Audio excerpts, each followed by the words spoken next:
Hey guys, before we go live, I just want to talk to you about a live sales training event that we have going on February 19th in Salt Lake City. I'm going to be out there with Jeremy Pound. You've probably heard Jeremy's name before. He's built the sales playbook for some of the fastest growing property management companies in the nation. Jeremy and I are putting on a full day class specifically for BDMs to talk about sales, closing skills, opening skills, the ability to redirect objections, to deal with discounting and defend your fees, to pick the right client, to do the qualification that leads to having the conversations that leads to building your book of business with qualified prospects. So if you want to make sure that your BDM is trained and ready to execute and to actually grow your business effectively, you couldn't make a better investment than a one-day in-person class with Jeremy and myself. This is going to be happening in Salt Lake City on February 19th. You can check it out in the link in the show notes. You can also go to leadsimple.com/sales-class. Check it out. It's going to be a hell of an event. Look forward to seeing some of you guys there. Now, on to the episode.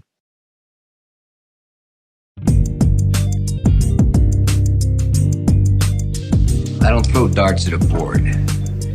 I bet on sure things. Read Sun Tzu, The Art of War. Every battle is won before it's ever fought. Think about it.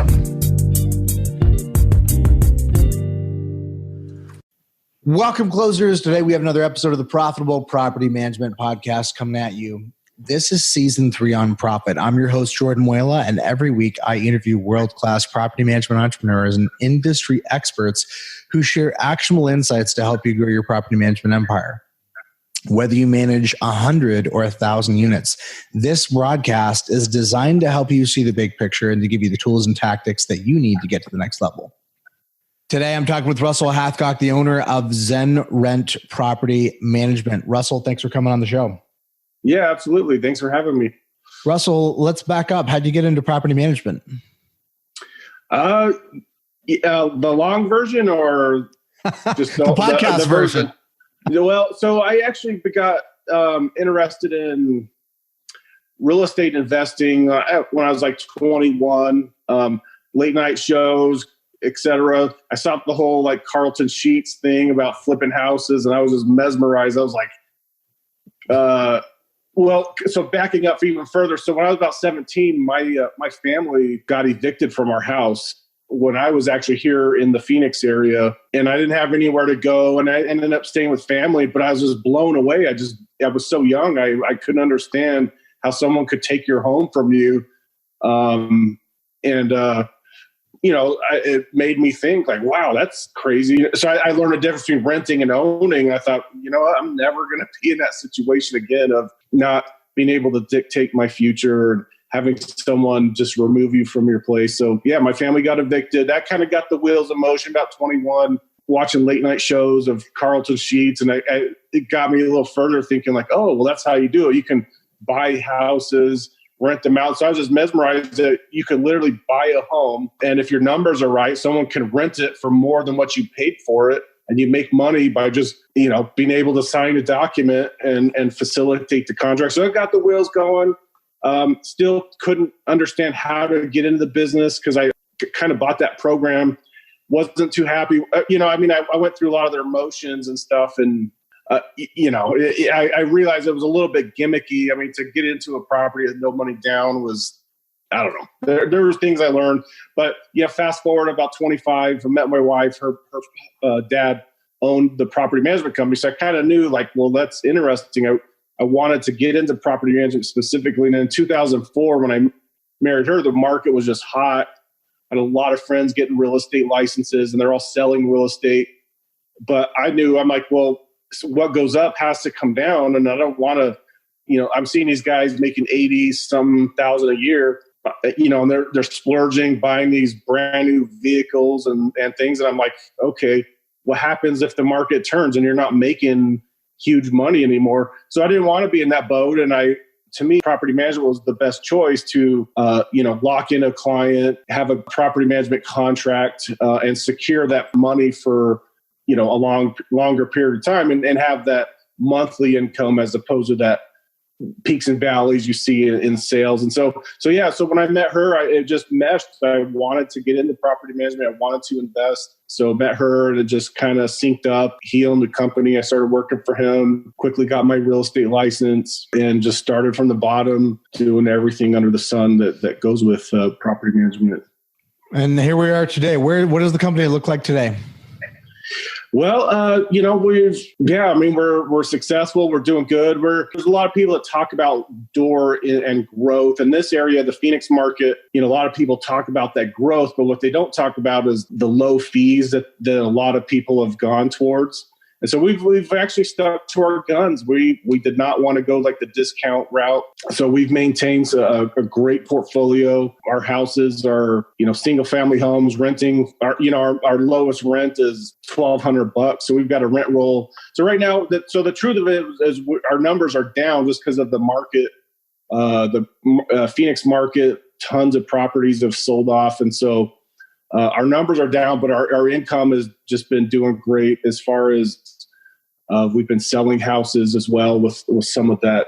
The doors have gone down just because everyone's selling. But we stuck to our guns and we're not a discount rate company. And so we fight for our fees. Truth is we're a little bit more than our competitors, but we feel like we offer the added value. But, if you want to talk gross numbers, we're grossing about $500,000 a year. Rent numbers we collect over $3 million in rent annually. How many units? So it's we're 210 down from 250 a couple years ago. But that's kind of, you're seeing that across the board in this market. But and the reason I kind of preface that is this, just because the numbers are lower. We've make that up and we've done a lot of things to attract future growth when the market turns again. But right now the prices are so high that tons of investors are selling their properties. So got it. How is the company structured in terms of departmental and portfolio? We are team based. We're small enough to where we've kind of chosen to be small in terms of we're small and agile. So there's 4 of us. I actively participate in inspections and stuff, but I have a head property manager, an assistant, and maintenance coordinator. And so, got it. Okay. So day to day, what does your average day look like in operations? Right now, as far as my day, I'm really focused on networking. When we were East Valley Property Management, we were ranking number 1 and number 2 on Google without even trying, just because we had been in business so long. That's kind of changed. Like we didn't have to spend on the pay-per-click ads and stuff like that. The SEO was enough. But in recent years, I noticed that's a different trend. That's really interesting.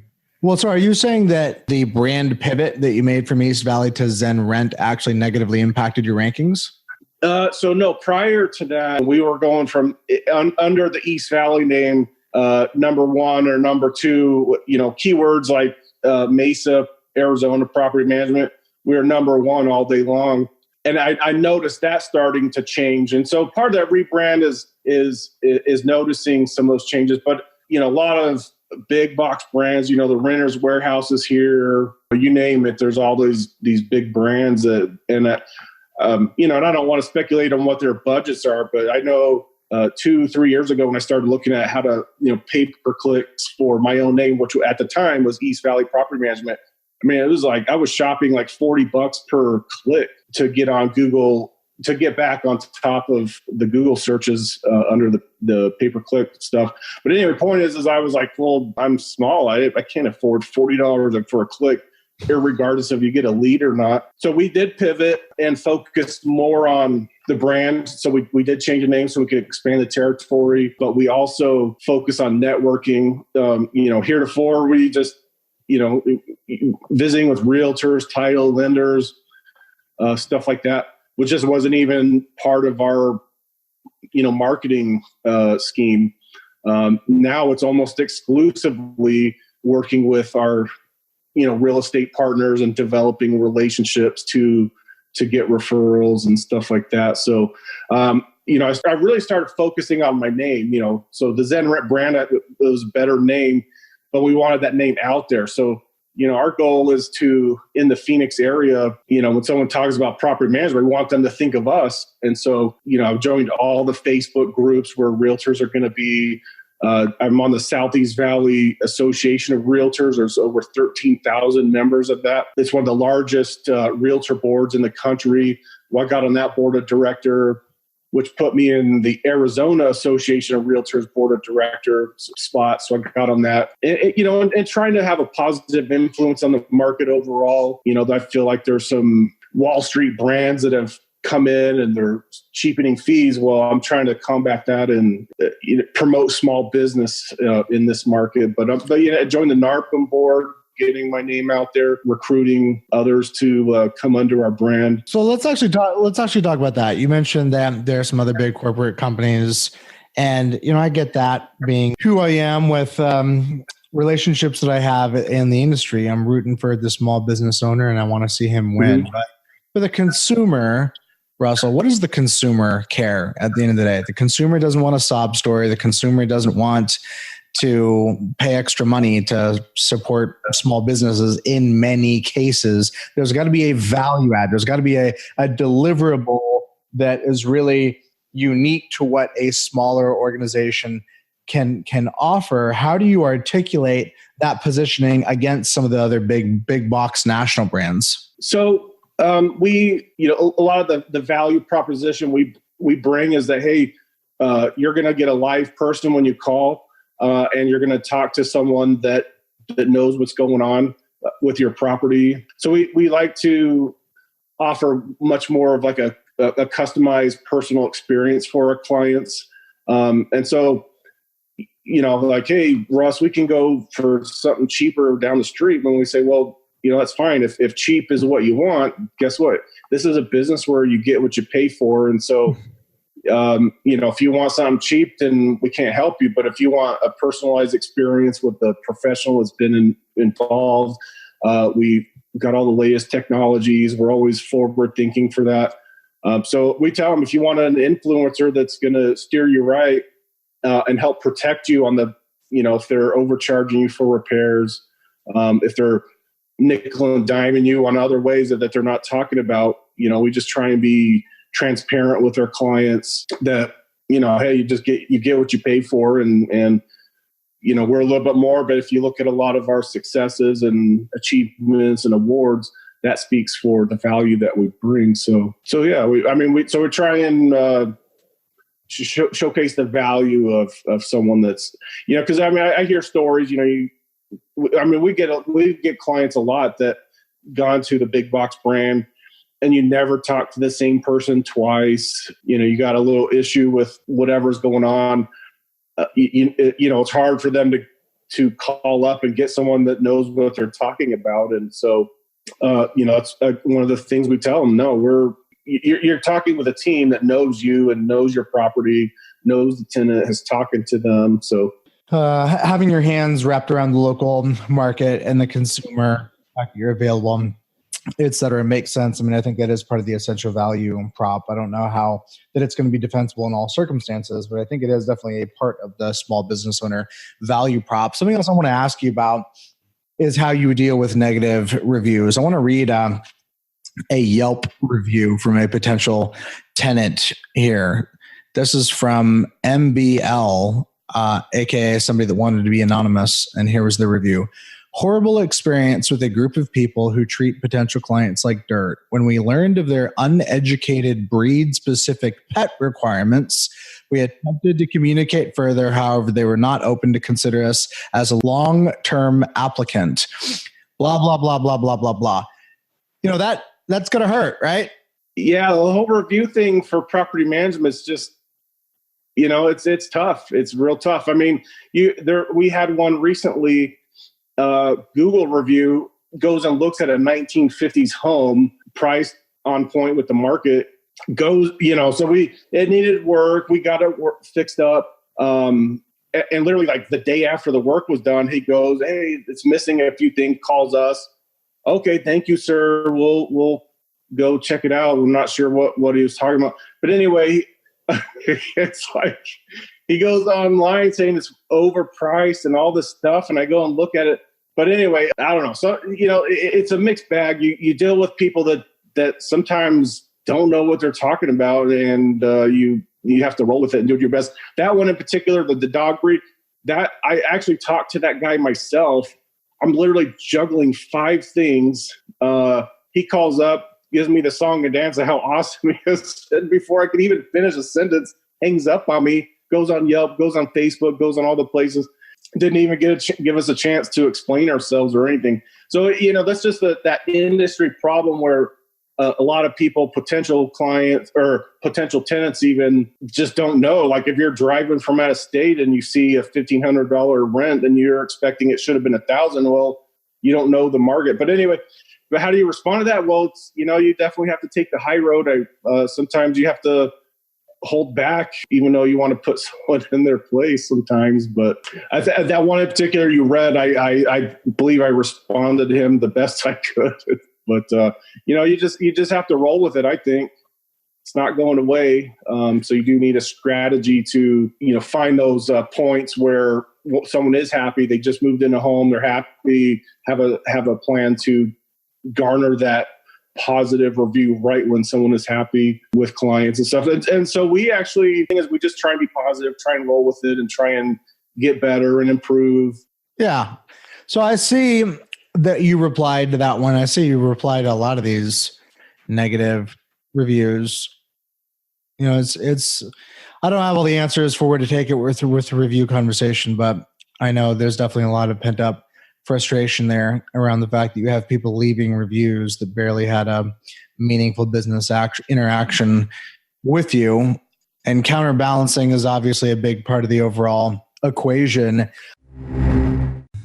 The 2019 PM Growth Summit is the place for growth-minded entrepreneurs. Held in Austin in April, you can get the information at pmgrowsummit.com as well as a $100 discount using the code Jordan. This is the place to go if sales and marketing and growth is the current priority within your business. If you're not there yet, no problem. But if you're looking to level up, if you want to network with other entrepreneurs, capital E, that are putting word to action with legitimate growth strategies that are driving the needle, this is the event to go to.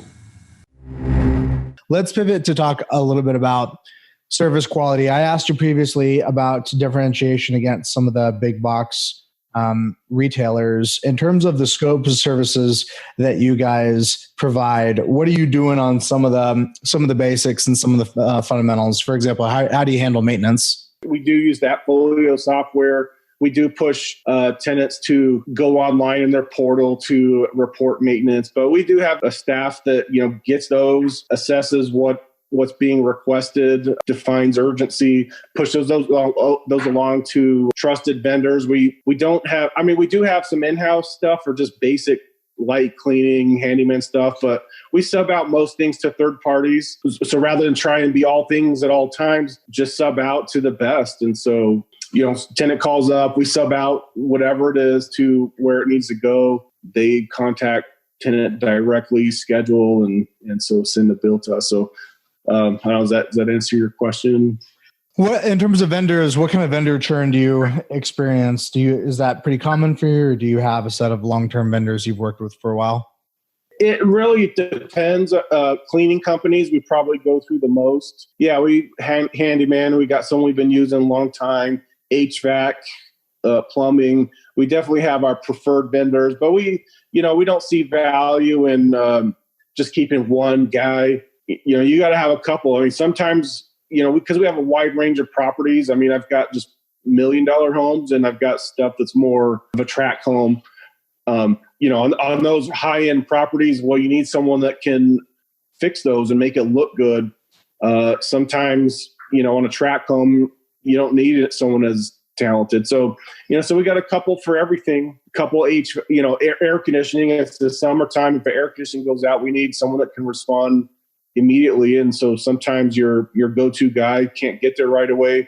you got to have a backup and go to the next. So what are your thoughts and opinions on maintenance markup?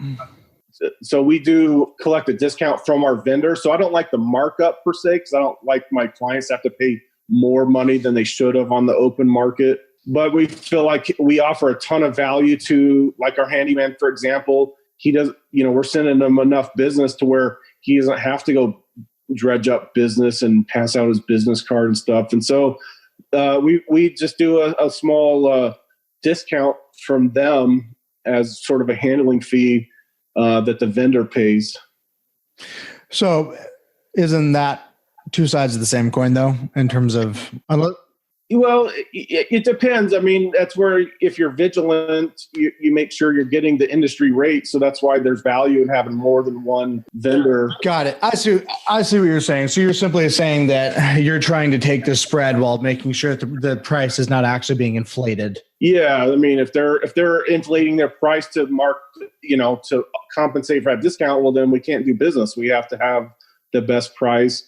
And they need to see the value in working with us and being able to, get a lot of business and not have to continue to work for that, just keep us happy. So, got it. Yeah. So this is the equivalent of a vendor marketing fund in terms of the mechanics of how the money is.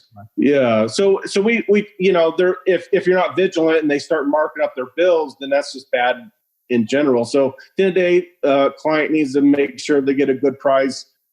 We make sure we got a little bit of spread to compensate for our time and, scheduling and handling and coming up with a lot of work for the vendors. So and ours is nominal. We're not gouging them for, it's the reason. But how is that collected? Where maintenance markup is handled on an individual work order basis often, which creates some admin overhead for actually facilitating that. With what you're talking about, is that collected on a monthly basis? What are the mechanics of actually just collecting that?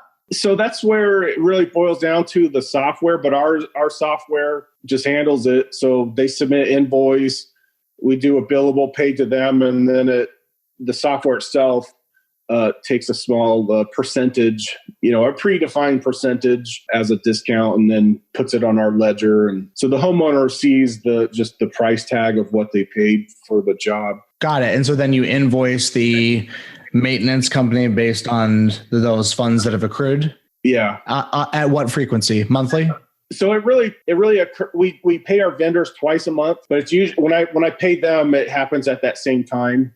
Got it. And it's just offset. It's just the balance is just offset. Got it. Okay. Yeah, and pretty much any good property management accounting software should easily handle that. But as does ours, and it's a name, well known. Well, what is it, man? Don't hold us in suspense. Oh, Appfolio. I mean, I didn't know how. If you wanted me to say names of softwares I use, or man, we're all about transparency here. So yeah. So I think most people have heard of Appfolio. And I figured everyone has. I understand Propertyware does the same thing. So it's a real simple thing that those can handle. And then backing up on the whole maintenance question, we haven't yet, but I'm just like this close to sign up with Property Meld for maintenance. There's a lot of cool things that they're doing that seem like it's going to make our lives easier. So I kind of just watching others, see how they do. I'm pretty well networked. I know a lot of folks that have used all the various software. So shout out to Ray Hespin. Right. Yeah, I love it. They have Drea Pools done a demo with me, and I'm like, okay, I'm going to do this. My whole thing is getting so many different logins for not only me and my staff, but for clients when they have to start having to have multiple logins for multiple software. I just want to make sure we do it right the first time. And so we're moving that way. How would you feel about Property Meld if they were to offer you access to vendors? Like if a part of signing up was not simply the management of your existing vendors, but actually a network of new vendors that you could potentially be interested. Yeah, like an Angie's List kind of back end where you're getting. Yeah. How does that strike you? 5-star. I would. That's awesome. I've wanted something like that for a very long time. So where do your vendors come from right now? How do you network and find reliable ones? It's just a mix. I mean, it just depends on which type. Yeah, the local NARPM chapter has a full list of vendor/affiliates that, are actively looking to network with property managers. So we take a look there, depending on the need or what job scope there is. But, they come to us quite often. We're always have, people coming into our office, handing us their business card, all kinds of ways. Yep. I get that. I get that they're out there networking. What kind of expectations or loyalty do you expect from your vendors? Do you have any vendors where you feel like you comprise maybe 90% plus of their business? Yeah. So I know like our handyman, for example, is our go-to guy. But say that one more time. What was your question? The question is how much loyalty you expect from these vendors. And I'm backing into that by trying to understand how big of an impact you have on the vendor's business. Are you 10% of their revenue, or are you 50%? Are you 75%? It's a real different conversation relationship depending where you are on that nexus. Yeah. So I don't specifically have any metrics to know where I sit on their scale. Gut feel.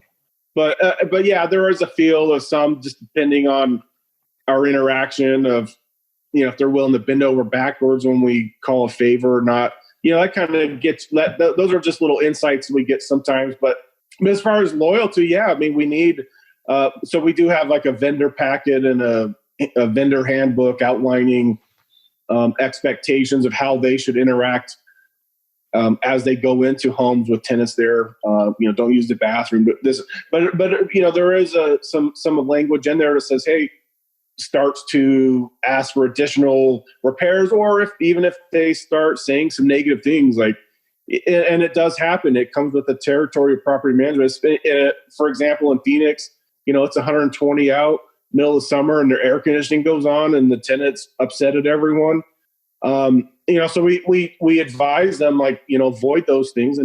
But by the same token, we'll back you up if you back us up, and that we're speaking the same language and pulling the same direction. So, I mean, I don't have like any kind of metric, but the general feel is we do business with people that like us, and, if they're not backing us up and offering a good word, what are we doing? So how do you onboard new vendors?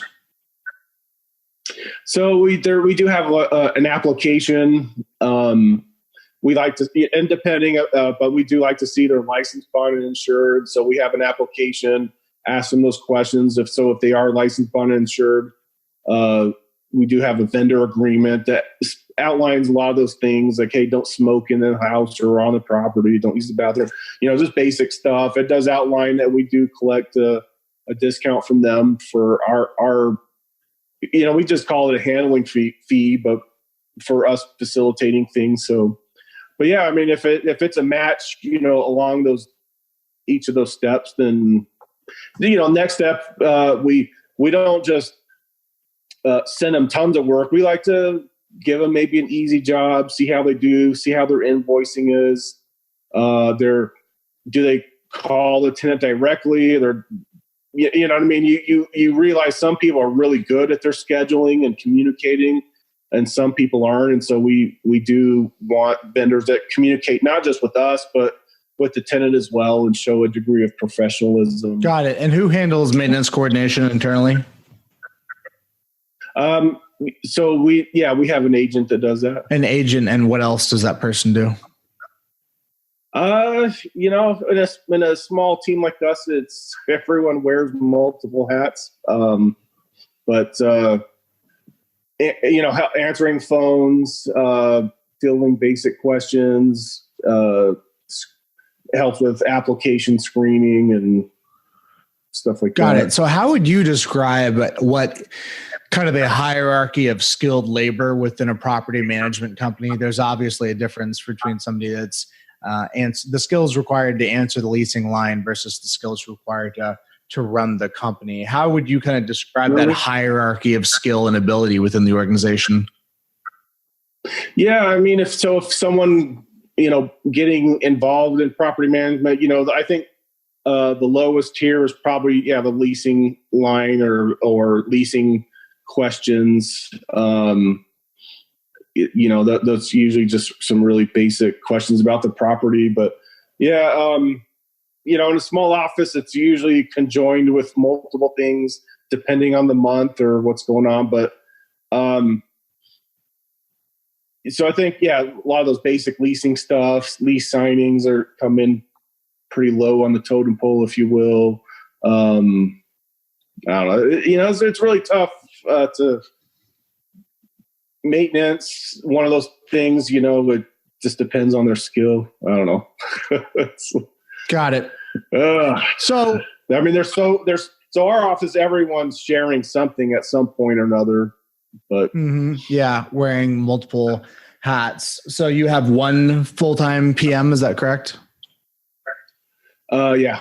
Got it. And that is basically are they the exclusive client-facing touch point for the company? Yeah. So any kind of a question that comes from an owner, they're the one that's going to be fielding it. Yeah. So how do you have them handle conversations that are more financial in nature? If an investor wants a pro forma or wants to understand more about their property as a investment and the yield on the investment, do you wade into that conversation at all, or is that something you let them kind of handle on their own? Just depends on the weight of the question. If they're wanting to dive into like a cash flow statement, that stuff kind of, the bigger, the more weightier stuff does filter up to me. So if property manager can't handle it, they come to me, and I just case by case figure out, is that something I need to talk to client specifically or instruct the property manager? So it's just case by case, just depends. Because we do have some clients that over time I've just known for 15 years. So sometimes you get those clients that you've got a little more of a direct relationship with, that really well. And so it's easy for me to hop on the phone with those clients and discuss things. But what does your own experience with real estate investing look like? So we had like 3 homes prior to 2008. The market in this area took a downturn. So we lost those, but I guess just to give you the whole nutshell, but so a couple of years of recovery. Right now, I do have one rental property, including my primary residence, but now is kind of the year we've gotten some things figured out, and we're looking at picking up more properties personally. And what do you think is the average number of properties per owner? Are you skewed towards investors or more towards the accidental landlord? So we do have a mix of the accidentals, of real investors, and then I like a mix. Sometimes a professional landlord, they come with a lot of strings attached. They got 10, 20 homes and they want to do everything their specific way. We try and meet those challenges, but it just depends. So there's value in having both, really. But we definitely like referral-based clients that have come word of mouth from someone that's had a good experience with us, realtor, buying homes, what have you. And so we like those direct referral relationships by far. Got it. So that's how your portfolio is skewed. Yeah, it's a lot of referral-based.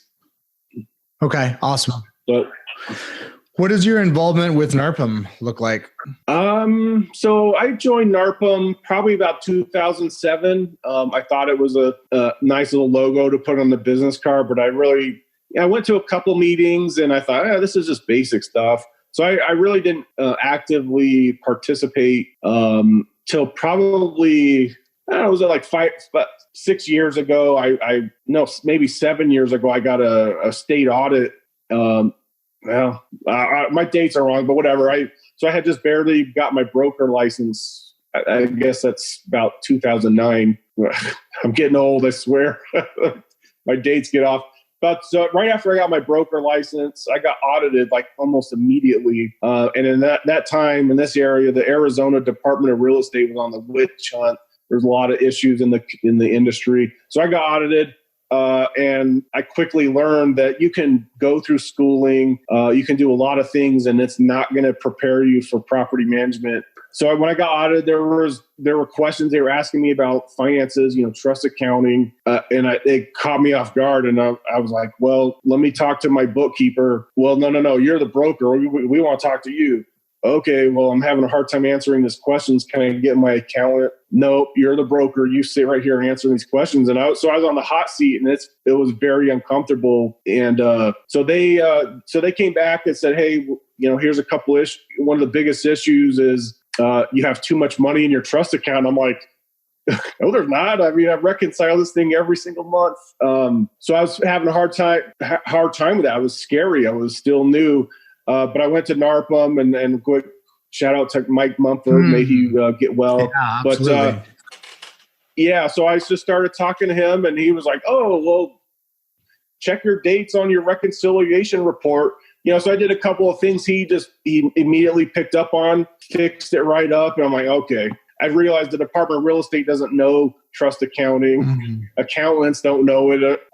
So I was hooked then. He really saved my life. I was losing sleep. He helped me realize that we had no issue. We showed the department, hey, everything's fine. So then so it's 2009-ish, 10-ish. I really started going about 3 years ago. I wanted to give back. I felt like participating really upgraded our business, because since we've been in business since 91, and we did have a level of kind of inherent arrogance. Well, we just know everything because we've been around forever. And then when you go, you realize, okay, this isn't a room full of competitors. They've really changed from like I had that mentality of don't share with anybody. But when I saw how open everyone was with me, and I literally saved me in some ways. I started giving back, and so I became the president in 2016 and 2017. Awesome. So that's a great story, man. Yeah. So it's been a great thing. And so I continue to, there's events that we've got Darren and Dennis out of Australia. We're getting them lined up. So I'm spearheading that. I've been trying to get them here in this area. Awesome. Yeah. All kinds of ways, so NARPM has their own designations. You have to have NARPM specific classes. So we worked hard the last 2 years to get NARPM classes in Phoenix on the local level so people can come get educated. So really, I guess in a nutshell, it's given me a ton of education, and I like to share that as a way to help elevate the industry and as a collective attack some of the challenges that the industry is facing. Well, shout out to Mike Mumford. You got lucky getting hooked up with him back in the day. We're sending him well wishes right now.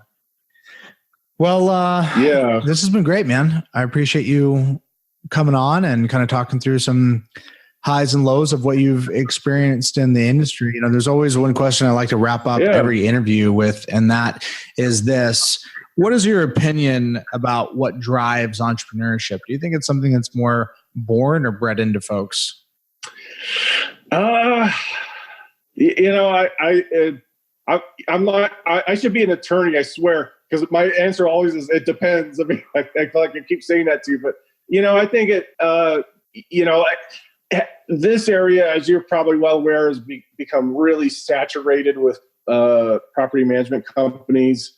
Really, I thought, years ago, I just thought there was a couple of us around and that was it. But this area has just been flocked to. There's like 30 different companies that I can think of in the East Valley alone. I think entrepreneurship is, some of my entrepreneurship and taking the business far more serious than I had years ago comes from competition. So I think sometimes depends on the circumstances, but yeah, we got creative. We're on Inc. 5000 list for 2018.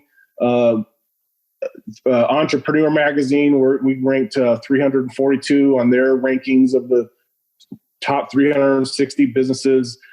So, we're doing a lot of things to get awards and accolades, but it really boils down to the community service. I'm a writer for the Homeowner Magazine. It's a local magazine that's gotten reach in San Diego, Denver, looking at 20 different cities across the country. So I'm a writer for that. So, a lot of that recognition comes from just getting involved, networking, putting in the work, and not trying to because I'm all about win-win deals. If I'm just like that ultimate nice guy kind of thing. And so I look for things that can elevate me, elevate the industry, bring people together and strengthen. And so that's just kind of my MO. But so I don't know. Is it the circumstance, or I'm just naturally that way? Combination of the two. Well, it will remain an enigma, but I appreciate you coming on, man. Next time you're in Austin, let me know and let's break bread. Yeah, absolutely. All right. Be well. Yeah, you as well.